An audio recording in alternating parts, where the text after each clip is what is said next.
Assalamualaikum warahmatullahi wabarakatuh. Perkenalkan, nama saya Muhammad Ikram Zanur Sari dengan NIM D1F125026.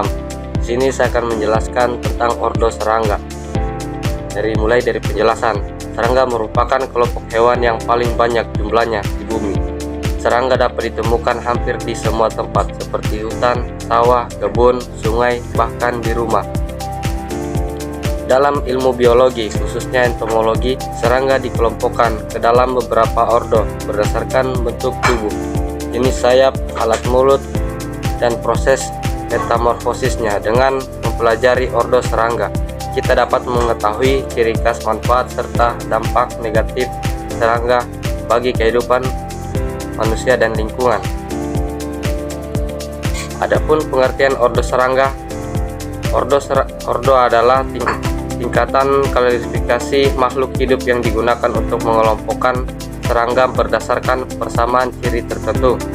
Dasar pengelompokan yaitu bentuk tubuh, jumlah, dan bentuk sayap, jenis alat mulut, metamorfosis, habitat, dan cara hidup. Adapun penjelasan, klasifikasi sangat penting dalam ilmu pengetahuan karena membantu mempermudah pengenalan dan pembelajaran tentang makhluk hidup. Pada serangga, setiap ordo memiliki karakteristik yang berbeda. Ada ordo yang memiliki sayap keras. Adapun penjelasan, klarifikasi sangat penting dalam ilmu pengetahuan karena membantu mempermudah pengenalan dan pembelajaran tentang makhluk hidup. Pada serangga, setiap ordo memiliki karakteristik yang berbeda. Ada ordo pun klasifikasi yang sangat penting dalam ilmu pengetahuan karena membantu mempermudah pengenalan dan pembelajaran tentang makhluk hidup. Pada serangga, setiap ordo memiliki karakteristik yang berbeda. Ada ordo yang memiliki sayap keras, ada yang memiliki sayap bersisik, dan ada juga yang memiliki satu pasang sayap. Pengelompokan ini memudahkan peneliti dan petani dalam mengenali jenis serangga yang menguntungkan maupun yang merugikan.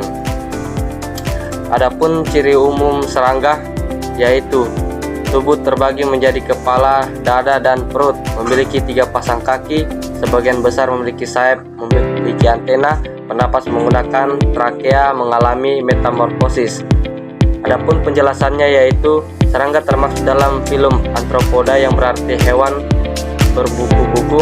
Tubuh serangga yang dilindungi oleh kerangka luar yang disebut ekolekton. Kepala berfungsi sebagai pusat saraf dan tempat alat mulut. Bagian dada menjadi tempat melekatnya kaki dan sayap, sedangkan perut berfungsi untuk pencernaan dan reproduksi. Serangga juga mengalami metamorfosis, baik metamorfosis sempurna maupun tidak sempurna. Yaitu metamorfosis serangga, jenis dan metamorfosisnya. Metamorfosis sempurna tahap 1 yaitu telur, larva, pupa, imago. Contohnya seperti kupu-kupu, nyamuk, dan kumbang. Adapun tahap 2 metamorfosis tidak sempurna. Tahap 1 telur, nimfa, imago, contohnya belalang dan kecoak. Penjelasannya yaitu metamorfosis adalah proses pertumbuhan bentuk tubuh selama pertumbuhan serangga. Metamorfosis sempurna memiliki fase pupa sehingga bentuk larva sangat berbeda dengan dewasa, sedangkan metamorfosis tidak sempurna tidak memiliki fase pupa dan bentuk nimfa hampir menyerupai serangga dewasa. Di sini saya akan menjelaskan tentang ordo, yaitu ada beberapa ordo. Ordo Cleopatra yaitu kumbang. Ciri-cirinya sayap depan keras disebut elytra, sayap belakang digunakan untuk terbang, alat mulut menggigit dan mengunyah, mengalami metamorfosis sempurna. Contohnya kumbang tanduk, kumbang beras, dan kepik. Adapun penjelasannya yaitu Cleopatra merupakan ordo serangga terbesar dengan jumlah spesies sangat banyak. Sayap kerasnya berfungsi melindungi tubuh dan benturan dan serangan musuh. Beberapa kumbang bersifat menguntungkan karena membantu menguraikan bahan organik, tetapi ada juga yang menjadi hama tanaman dan rusak hasil pertanian. Ordo Lepidoptera. Kupu-kupu dan ngengat. Ciri-ciri sayap ditutupi sisik halus. Memiliki alat mulut pengisap, mengalami metamorfosis sempurna. Contohnya, kupu-kupu ngengat ulat gerayak. Penjelasannya yaitu kupu-kupu memiliki warna sayap yang indah dan berperan penting sebagai penyerbuk tanaman. Namun pada fase larva atau ulat, beberapa jenis Lepidoptera menjadi hama karena memakan daun tanaman pertanian dalam jumlah besar. Ngengat biasanya aktif pada malam hari dan tertarik pada cahaya. Adapun ordo Diptera, lalat dan nyamuk. Ciri-cirinya yaitu hanya memiliki satu pasangan sayap. Sayap belakang berubah menjadi alat keseimbangan, mengalami metamorfosis sempurna. Contohnya yaitu adalah nyamuk, lalat rumah, lalat buah. Adapun penjelasannya yaitu adalah Diptera memiliki kemampuan terbang yang sangat baik karena alat keseimbangannya membantu menjaga arah saat terbang. Sebagian besar Diptera merugikan manusia karena menjadi faktor penyakit nyamuk dan menyebarkan penyakit demam berdarah. Adapun lagi ordo Hymenoptera, lebah, semut dan tawon. Ciri-cirinya yaitu memiliki dua pasang sayap, hidup berkoloni, sebagian memiliki sengat, metamorfosis sempurna. Contohnya itu ya lebah madu, semut dan tawon. Adapun penjelasan dari ini, ordo Hymenoptera sangat penting bagi keseimbangan ekosistem. Lebah membantu penyerbukan tanaman sehingga peningkatan hasil pertanian. Semut membantu menguraikan sisa makanan dan menjaga lingkungan. Tawon dapat menjadi predator alami bagi hama tanaman sehingga membantu pengendalian biologis. Adapun lagi ordo Orthoptera,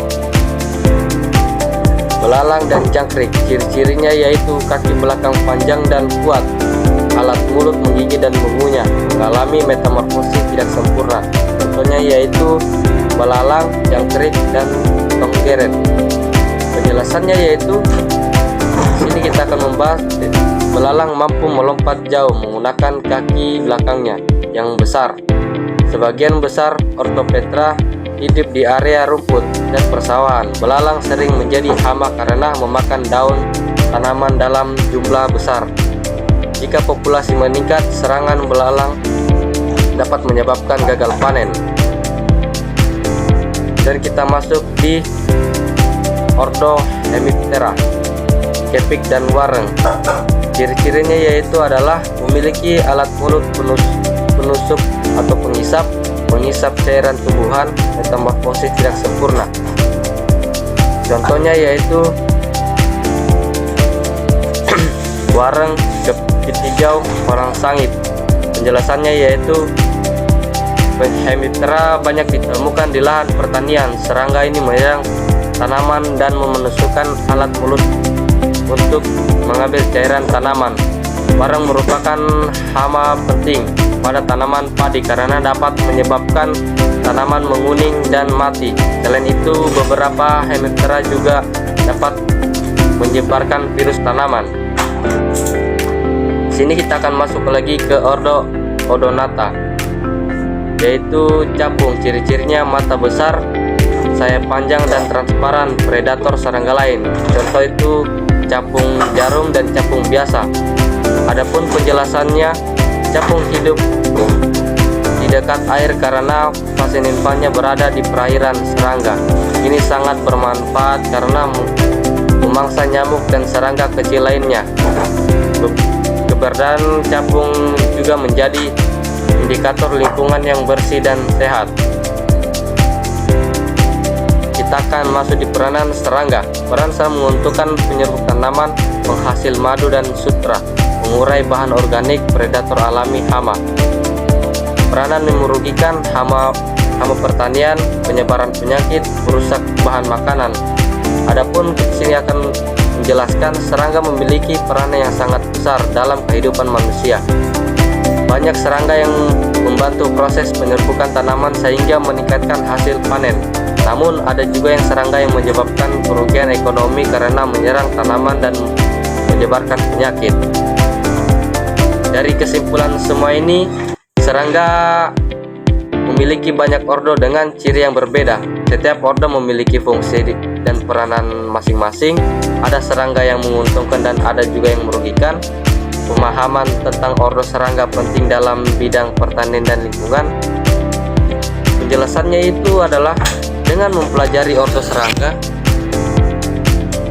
Adapun yaitu penjelasan dengan mempelajari ordo serangga, kita dapat mengetahui jenis serangga yang perlu dilindungi dan jenis yang harus dikendalikan. Pengetahuan ini sangat penting, terutama dalam bidang pertanian, agar pengendalian hama dapat dilakukan dengan tepat. Mungkin itu saja tugas dari saya. Sekian, akhiri dengan wabillahi taufiq wal hidayah. Assalamualaikum warahmatullahi wabarakatuh.